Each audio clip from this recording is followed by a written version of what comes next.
కవిత్వం ఎందుకు? వ్యాస రచయిత Shri Vasu.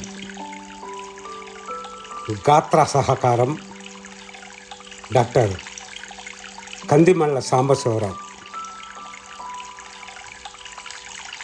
The poetry of a people takes its life from the people's speech and in turn gives life to it and represents its highest point of consciousness, its greatest power and its most delicate sensibility. T.S. Eliot, The Use of Poetry and the Use of Criticism. భారతీయ సంప్రదాయం సాహిత్యాన్ని తొలినాళ్లలో సాహిత్యం అంటే కవిత్వం అనే, ఆలోచనామృతమన్న, కవిత్వం అంటే ఇది అని అందరికీ ఆమోదయోగ్యమైన ఒక నిర్వచనమే లేదు మనకి వాళ్ళ.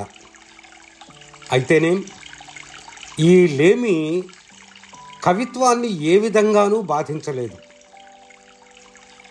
మానవాళి కనుగొన్నదేదైనా మానవాళికి ఉపయోగపడేదే కవిత్వం.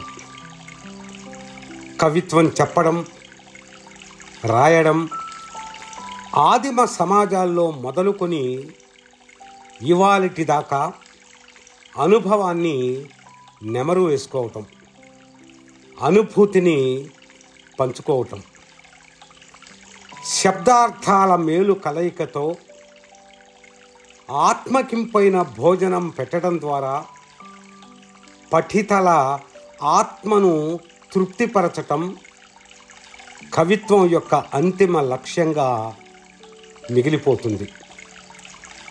కవిత్వం ఇతర కళారూపాల వలె ఆత్మావిష్కారానికి ఉపయోగపడే గొప్ప సాధనం. మానవుడిలో భాష ఎలాగైతే ఒక సహజాతమైన హార్డ్వైర్డ్ ప్రక్రియ విశేషమో, అనుభవాలకు చెలించి వాటిని నలుగురితో పంచుకోవటము ఎలాగైతే సహజమో, కవిత్వావిర్భావము అలాగే సహజాతమైనది. సామాజిక కళారూపం గనుక కవిత్వం పాఠకులను ఎంతో ప్రభావితం చేసే గుణాన్ని కలిగి ఉంటుంది. మారుతున్న కాలంతో పాటు మారినదల్లా కవితను వ్యక్తీకరించే తీరు మాత్రమే. అలంకారాలు, భాష వగైరాలు కవిత్వంలో అర్థం మాత్రమే ప్రాధాన్యతను కలిగి ఉండదు. దానికి శబ్ద పుష్టి కూడా ఉండాలి. కవిత సంగీత భరితంగా ఉంటే చదువరులకు మనసుకెక్కుతుంది. కాలక్రమేణా కవిత సహజంగా లయకోసమై వివిధ ఛందోరూపాలను తొడిగి పరిపుష్టమయ్యింది. ఇవాల్టికి తెలుగు గడ్డపై వెర్స్ లిబ్రాతో పాటుగా ఛందోబద్ధమైన కవిత్వము వస్తుంది. కవిత్వం ఎందుకనే ప్రశ్నకు సమాధానం వివరంగా తెలియాలి అంటే కవిత్వం ఏం చేస్తుంది అన్న ప్రశ్నకు సమాధానాలు వెతుక్కోవాలి.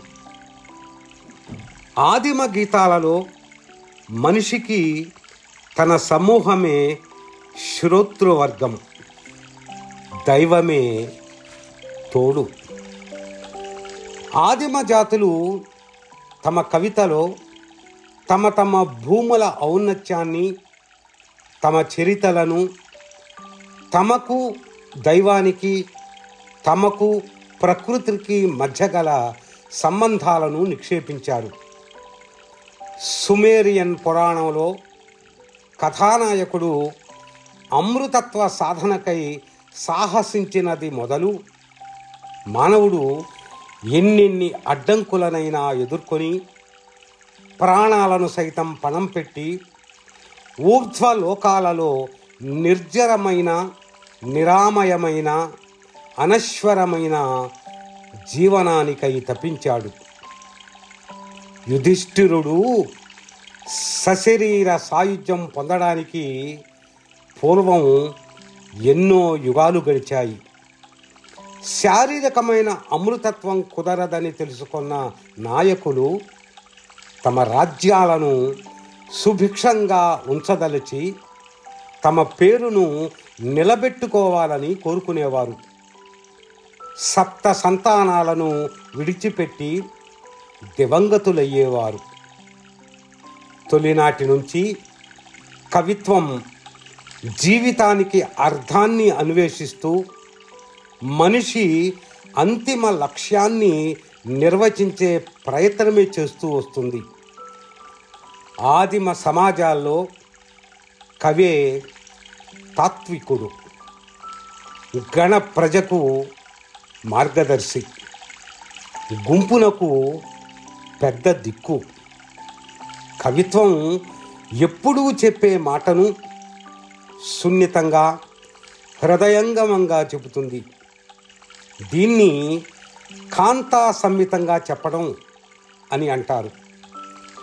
గాథా సప్తశతిని పరిశీలిస్తే అందులో అప్పటి ప్రజల దైనందిన జీవనం, ప్రకృతి సౌందర్యాన్ని ఒడిసి పట్టుకోవడం, స్త్రీ పురుషుల సంబంధాలు, ఇలా మొత్తం జీవితాన్ని కాచి వడబోసిన తేట ఉంది.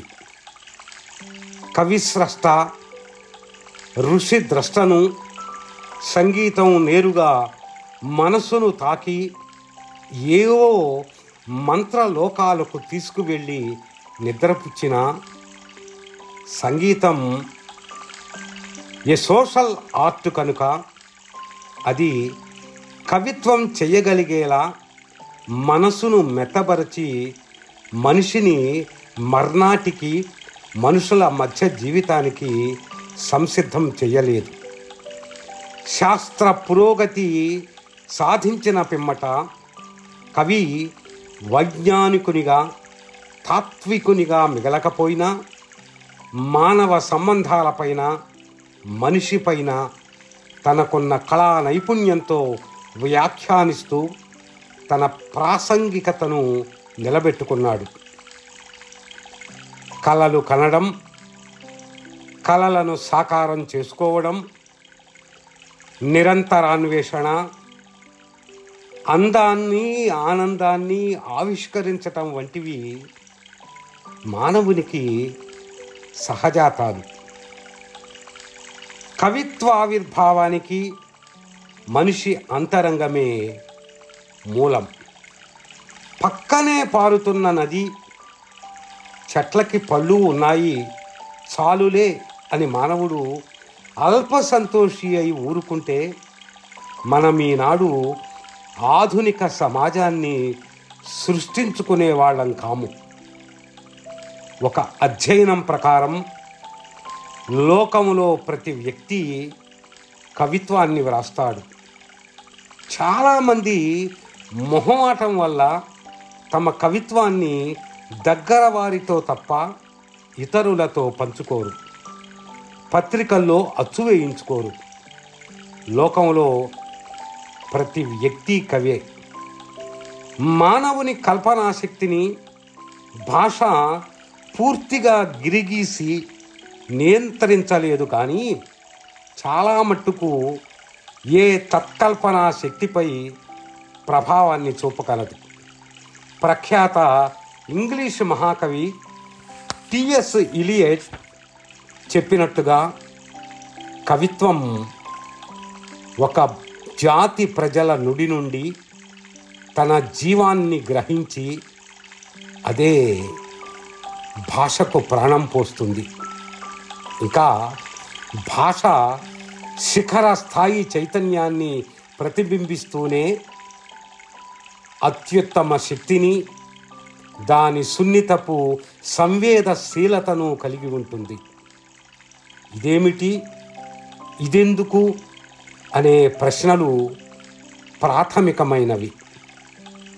ఇటువంటి ఫండమెంటల్ ప్రశ్నలకు సమాధానాలు ఫండమెంటల్స్లోనే వెతుక్కోవాలి. వ్యక్తి సృజనాత్మక శక్తిని, జాతి భాషౌన్నత్యాన్ని పెంపొందించే రచనలు చెయ్యవచ్చని ప్రతి భాషా సమాజము ఒక సవాలు విసురుతుంది. తెలుగులో శ్రీశ్రీ కవిత్వం తన జాతి జనుల నాల్కలపై ఆడే నుడిగా నిలవాలని ఆశించి రచించి కృతకృత్యుడయ్యాడు. గొప్ప కవిత్వం వ్యక్తికే కాక సమిష్టికి ఒక గుర్తింపునిస్తుంది. ప్రాచీన సమాజంలో సోఫోక్లిస్, దాంటే, వ్యాస వాల్మీకులు, తిరువళ్ళువార్, ఆధునిక యుగంలో రవీంద్రనాథ ఠాగోర్, శ్రీశ్రీ ఇటువంటి మహోన్నతులే. కవిత్వం సమాజంలో పెను మార్పులకు తావునిస్తుంది.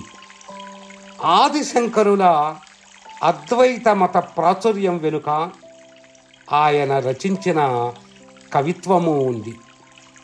తెలుగునాట శ్రీశ్రీ మహాప్రస్థానం మొదలుకొని వచ్చిన విప్లవ కవిత్వం, శ్రీశ్రీ వల్ల ప్రభావితులైన రచయితల రచనలు, తదనంతర కాలంలో విప్లవ సిద్ధాంత ఆచరణకు నడుం కట్టిన ఎంతోమంది ఔత్సాహికులకు దోహదంగా నిలిచాయి.